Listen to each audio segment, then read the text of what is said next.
السلام عليكم ورحمة الله وبركاته.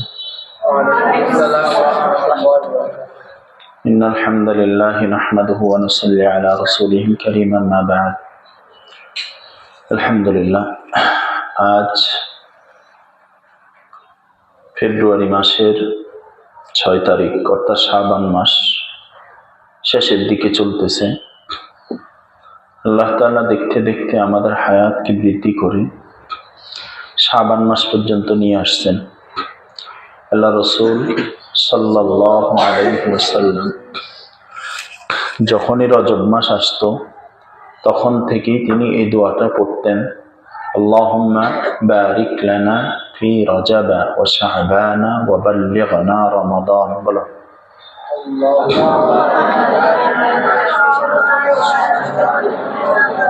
ওয়া বাল্লিগনা রমাদান।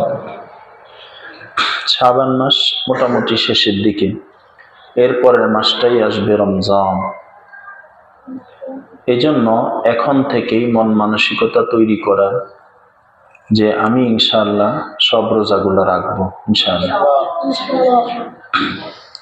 আমি ইনশাআল্লাহ সব তারাবিগুলা পড়বো, আমি ইনশাআল্লাহ সব সাহরিগুলা খাবো, ইনশাআল্লাহ আমি সব ইফতারিগুলা করবো।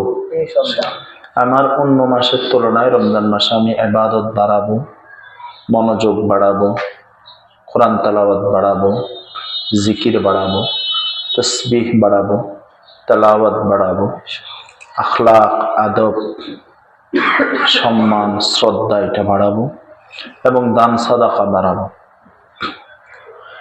হইতে তো পারে এই রমজানটা আমার তোমার আমাদের জীবনের শেষ রমজান, তাই না?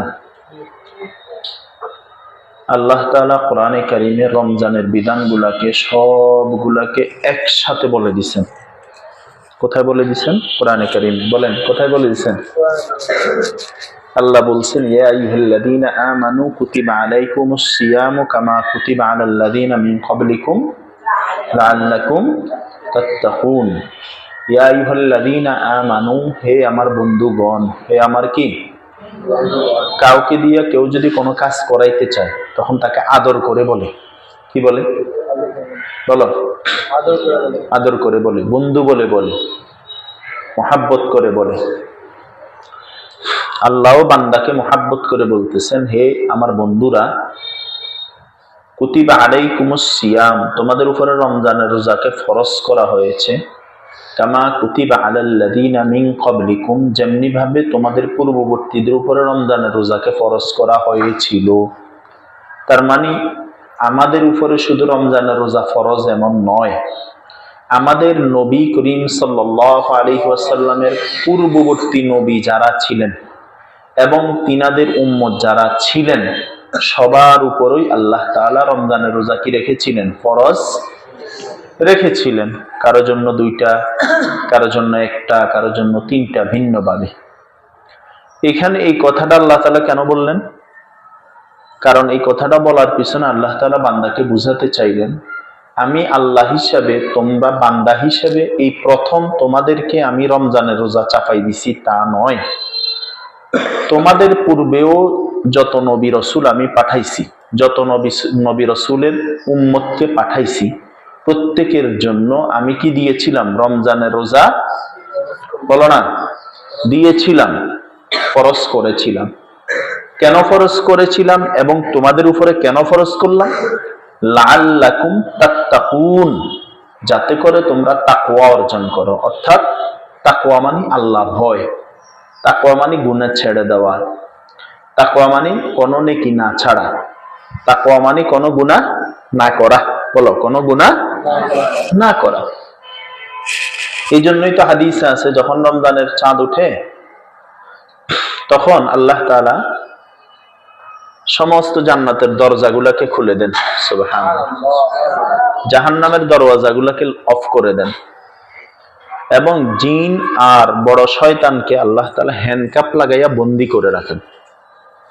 এই জন্য অন্য অন্য মাসের তুলনায় রমজান মাসে গুনাহ কম হয়, অপরাধ কম হয়।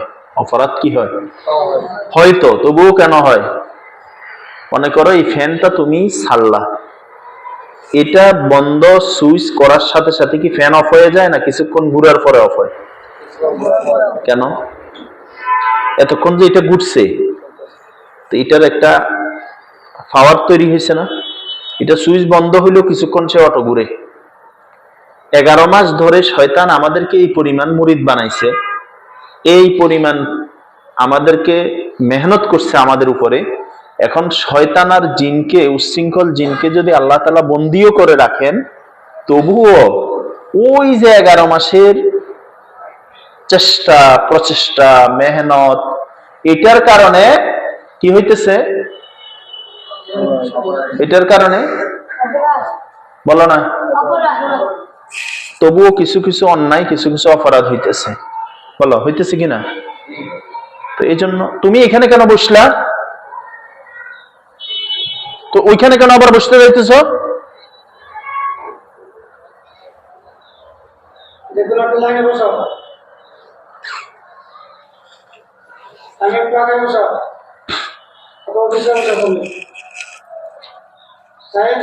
এই জন্য এই বিষয়গুলো আমাদের খেয়াল রাখা। বলো এই বিষয়গুলো আমাদের কি রাখা? খেয়াল রাখা। তুমি সবার পিছনে দাও, তুমি তারামি করলে কেন? ভিডিওটা ইয়ে করো, তুমি তারামি করলে কেন? এই জন্য খেয়াল রাখা, কথা বলার সময় কথাতে মনোযোগ দেওয়া। আপনি খোঁচাখুচি করতেছেন, আপনার খোঁচাখুচি কারণে কথা কাটিয়ে দিতেছে। পণ্ডিত সিরিয়াল হয়েছে, ওখানে সিরিয়াল থেকে ওইখানে গেছে, আপনার দরকার কি ওইখানে যাওয়ার? আপনার সিরিয়াল নাই, আপনার জন্য নিয়ম নাই, আপনার জন্য আরো নিয়ম করা।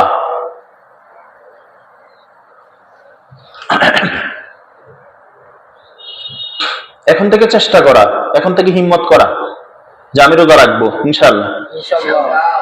রোজা রাখতে কষ্ট হয় না, না রাখতে কষ্ট হয়। কি কইছি কও? রোজা রাখতে কষ্ট না, না রাখতে কষ্ট? না রাখতে কষ্ট, খাইতে হয়, বারবার বাথরুমে যাওয়া লাগে, পানি খাওয়া লাগে, ভাত খাওয়া লাগে, সকাল দুপুর টাইম মেনটেন করা লাগে। আর রাখলে কষ্ট কম, সারির টাইমে উঠি খাই ফেললে পুরো দিন আর খাওয়ার কোনো জামিলাই নেই, ফেরেশানি নেই।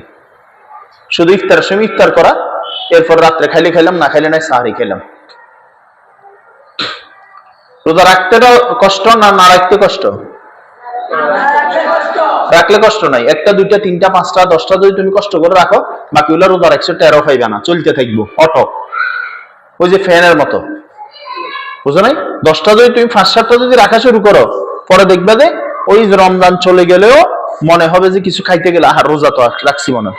5-7 দিন এরকম এরকম কি হয়, ঝামেলা হয়, সমস্যা তৈরি হয়।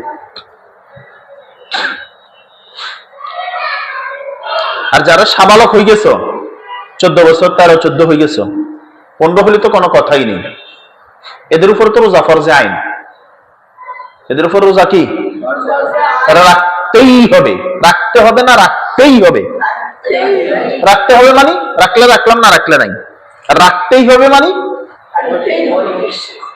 এখানে কোনো কি নেই, এখানে কোনো কি নেই, ছাড় নাই, কোনো ছাড় নাই, চোঁচারা নেই। এই জন্য এখন থেকে হিম্মত করো, রোজা রাখবা ইনশাআল্লাহ। তাসাহারু ফাইন্না ফিস সাহুরি বারাকা।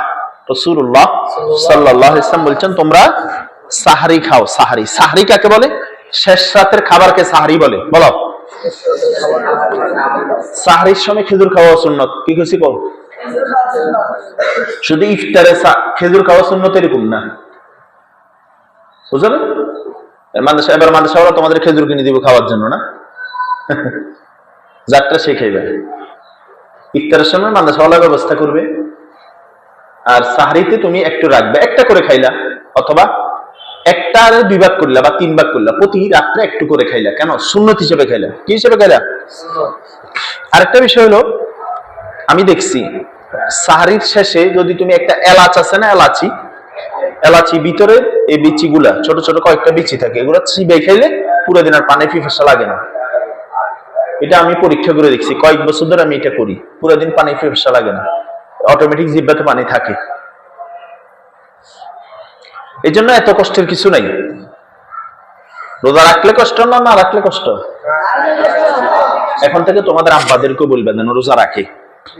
অনেকের বাপেরা রোজা ভাঙ্গি ফেলে, অনেকের মারা রোজা ভাঙ্গি ফেলে, ডিউটির দোহাই দে, কাজের দোহাই দে, চাকরির দোহাই দে, ওভার টাইমের দোহাই দে, ঠিক না? যেন রোজা না ভাঙ্গে। বলেন রোজা যেন কি এখন থেকে রোজা রাখার ব্যাপারে সম্পূর্ণ ফিকির হবে ইনশাআল্লাহ। বলেন ইনশাআল্লাহ। আল্লাহ তাআলা তৌফিক দান করেন। আর এইভাবে কথা বলার সময় কখনো ডিস্টার্ব করবেন? বলেন এই ডিস্টার্ব করার সুযোগ নেই, কারণ আপনার সবাই তো আমার চোখের সামনে। বলেন আপনারা আমার সবার কি আপনার সামনে যে একটা মশা উড়ি গেল তো আপনি টের পান, মশা কি আওয়াজে গেল। আমার সামনে জল দেন তো মানুষ বসে আছেন, আমি কথা বলতেছি একটা পয়েন্ট টু পয়েন্ট, আপনার দুষ্টামি, আপনার কোসাকুসি, আপনার হাসি, আপনার কথায় আমার কথা তো কেটে যাচ্ছে। আপনার হাসিতে আপনার আনন্দ লাগতেছে, কিন্তু আমার তো মূল কথাগুলো কেটে যাচ্ছে, ক্ষতি তো আপনার হচ্ছে। কথা বুঝেন নাই? হয়তো এখানে বসলে এমন কিছু কথা শুনলেন যেগুলো আর জীবনে হয়তো শোনার সুযোগ হবে না। এগুলো হয়তো আপনাদের জীবনে অনেক উপকারী হইতে পারে। এই জন্য সময়ের কাজে লাগানো। বলেন সময়ের কি লাগানো? কাজে লাগানো। এই যে অলসতা করে করে করে কারো পারাগুলো ঠিক মতো ইয়াদ হচ্ছে না, সবকটা লোক মশারা হচ্ছে না, সাত সবকটা টাইম মতো হচ্ছে না, ঠিক মতো হচ্ছে না। হেফজখানার ছাত্র কেমনে আধা পৃষ্ঠা সবক দিবে, কেমনে 10 লাইন 12 লাইন সবক দেয়, কেমনে 5 পৃষ্ঠা আমুক্তা দেয়, সরমতো থাকা উচিত। সে তো 5 লোকমা খায় না, 50 লোকমা হলেও তার আরো লাগে। এক বেলা খাওয়ার পরে আবার যদি বিরিয়ানি চোখে দেখে আবার খাইতে মন চায়। খাবারটাকে পড়াচ্ছে খাবারটাকে আনন্দদায়ক বেশি বানাইতে হবে। বুঝলেন নাই? পড়তে হবে আনন্দে, কিসে? আতঙ্কে না। আমার যদি পড়া ঠিক থাকে, আমি যদি ফতোয়া জানি, আমার যে কেউ যে কোনো ফতোয়া গেলে আমি ডরা মুখে। বলেন ডরার কোনো কারণ আছে? আমি ডরাই কে? পড়ি নাই দিয়ে ঠিকঠাক। এজন্য খেয়াল রাখা, এজন্য গুরুত্ব দেওয়া। মনে থাকবে ইনশাআল্লাহ। কি বলছি? বলেন মনোযোগ দিয়ে পড়া, জোরে পড়া, যা পড়বো নিষ্কানে শোনা, নিজের পড়া নিজে দেখা, জোরে জোরে পড়া, উচ্চ আওয়াজে পড়া, এগুলো মনে রাখার চেষ্টা করবো ইনশাআল্লাহ। বলেন ইনশাআল্লাহ। আর প্রতিদিন এই দোয়াটা পড়বেন, আল্লাহুম্মা বারিক লানা ফি রজব ওয়া শাবান ওয়া বাল্লিগনা। প্রতিদিন রব্বির হামহুমা কামা রব্বায়ানি। প্রতিদিন আল্লাহুম্মা ইহদিনাস সিরাতাল মুস্তাকিম। আরেকটা দোয়া, রব্বানা লা তুজিগ কুলুবানা বা'দা ইদ হাদাইতানা ওয়া হাব লানা মিন লাদুনকা রাহমাহ ইন্নাকা আনতাল ওয়াহ্হাব। এই দোয়াটা অসম্ভব গুরুত্বপূর্ণ। কারণ হইল আল্লাহ তাআলা যে ঈমানের মতো নিয়ামত দিছে, আল্লাহ যেন আমাদের উপর অসন্তুষ্ট হইয়া আমাদের গুনাহের কারণে যেন বেঈমান বানাইয়া না দেয়। হেদায়েত দিছে যেন আল্লাহ পথভ্রষ্ট করে না দেয়। মাদ্রাসার লাইনে আনছে, দ্বীনের লাইনে আনছে, রাসূলের তরিকার লাইনে আনছে, যেন আমাদেরকে এখান থেকে বিচ্ছিন্ন করে না দেয়। বুঝে আসছে কথা? বলেন বুঝে আসছে? পরিবেশ মারাত্মক। আমি বললাম যে কোনো পরিবেশে যে কোনো কিছু হয় না, যে কোনো পরিবেশে যে কোনো হবে না। এই জন্য এই পরিবেশটাকে কদর করা, মহাব্বত করা, মূল্য দেওয়া, সম্মান দেওয়া, আন্তরিকতা দেওয়া, আনন্দ দেওয়া। মনে থাকবে ইনশাআল্লাহ। আল্লাহ তাআলা আমাকে আমাদের সবাইকে কথাগুলো বুঝা মানা বলা করা সহজ করে দেন। আমিন। আসসালামু আলাইকুম ওয়া রাহমাতুল্লাহ।